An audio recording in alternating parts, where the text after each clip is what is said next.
Hello everyone, welcome back once again to Helldivers 2. A few days ago, one of my partners in crime, Darkside01, mentioned that all the 10 things I wish I knew about Helldivers 2 before I started that kept popping up in his feed had clearly been written by people who'd never actually played the game. So we brought the brain trust together and started our own list. Now I'm sure that there are any number of legitimate lists out there, but here are our 10 things we wish we'd known when we started playing Helldivers 2. Number 1. Armor rating. Helldivers 2 has 3 types of armor. Light, with minimal armor and better run speed and endurance. Heavy, with high armor and crappy run speed and endurance. And medium, which finds a middle ground between the two of those. And within each of those groups, there are slight variations to the 3 stats to be found. But here's the catch. Currently, armor rating means nothing. There is no variance in the damage resistance between the different armor types. So there is no point at all in running heavy armor until that's fixed. In fact, if you can find the passive bonuses that you like on a light armor, there's no reason to use medium armor either, since light armor gives you the best run speed and endurance. Number 2. Weapons and stratagems. Guns are good, but stratagems are better. When it's time to fight, pulling the trigger shouldn't be your first impulse. Oftentimes, a well-placed stratagem can wipe out the enemy entirely. Your gun is for cleanup or for when you have no stratagems available and there's no other option. This is important to keep in mind because you want to end fights quickly and efficiently. Enemies will often call in backup, which only gets worse the longer the fight lasts. Number 3. Fight or flight. More often than not, especially on the higher difficulties, the best strategy is to avoid the enemy, not engage them.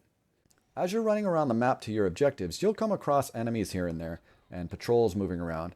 Most of those can be bypassed until the objective is complete, and if you're not scouring the map for every possible resource, you can skip them entirely, hit your objectives, and beeline to extraction.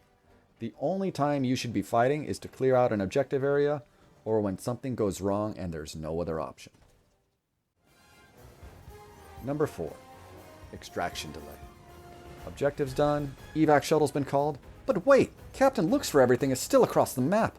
What are we gonna do? The shuttle's almost here. Well, not to worry. Once the evac shuttle lands, it's not going anywhere. In fact, it will sit there until someone gets on it, at which point a 20-second timer begins. So if someone isn't at extraction when the ship lands for whatever reason, as long as no one gets in the shuttle, you can wait indefinitely until the team is ready to go. Number 5. Fast travel. Unofficially, of course. Spreading out to cover multiple areas and objectives at once is often a better tactic than sticking together. Wait, what's that? Captain Looks for Everything has found a bunker across the map which requires 2 players to access. Well, Timmy, let's take a closer look at that grenade of yours. Killing off a player purposefully to have them be reinforced in another area of the map can be a very useful tool. Be it to help a squad mate knock out an objective, access a cast, or just get someone to extraction quickly. But let's not get overzealous. Remember, kids, friendly fire isn't. Number 6 and 7 are closely related, so I'm going to do those as one. Farming and consolidating samples. Samples are used to upgrade your ship and thereby enhance your stratagems in various ways. There are 3 types of samples: common, rare, and super.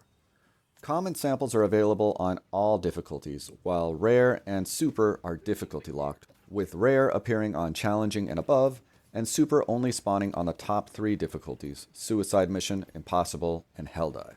Common and rare samples can be found all over the map at or around points of interest, but super samples are always grouped in a localized area around a very distinct landmark. That rock right there. Samples are the only currency in the game that can only be found while on mission and can be lost after obtaining them. If you die while carrying samples, they get dropped and must be retrieved before extraction or you lose them. A good rule of thumb is to consolidate your samples onto a single player. The samples are contained in a single drop vial after pickup, so having one person hold everything means that if the team suffers a setback or two, there's only one vial to retrieve rather than several all over the map.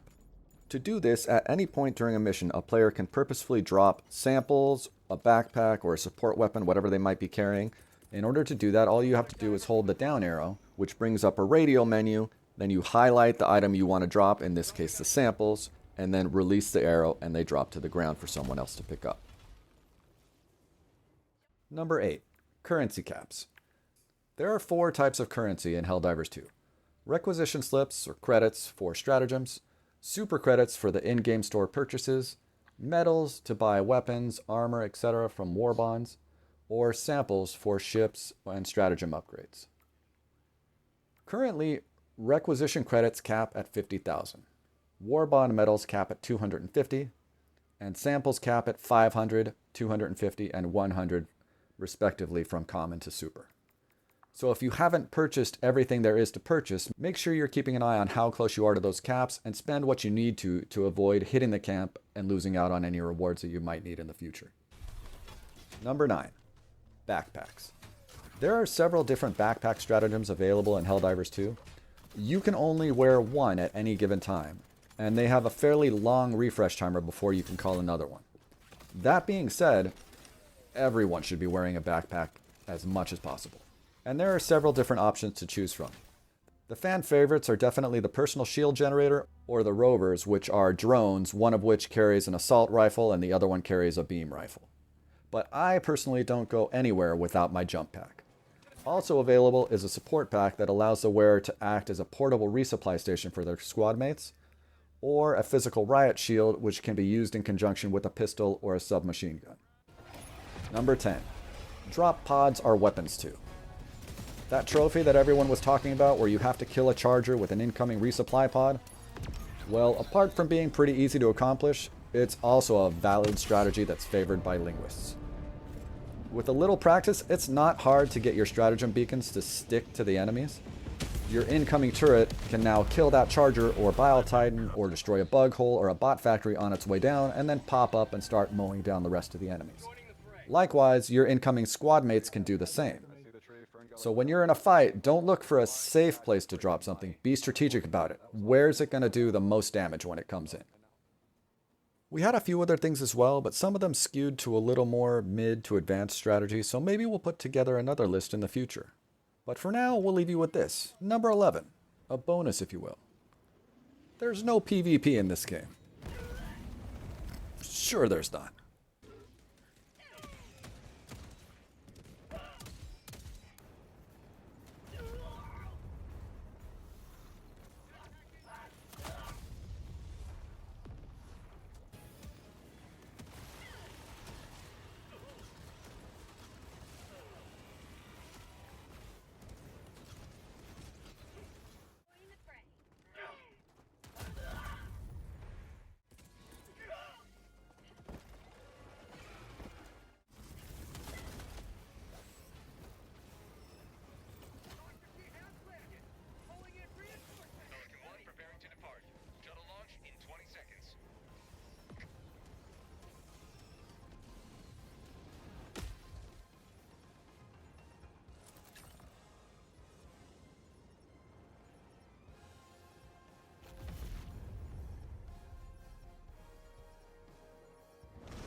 Tactics. Use them or die trying.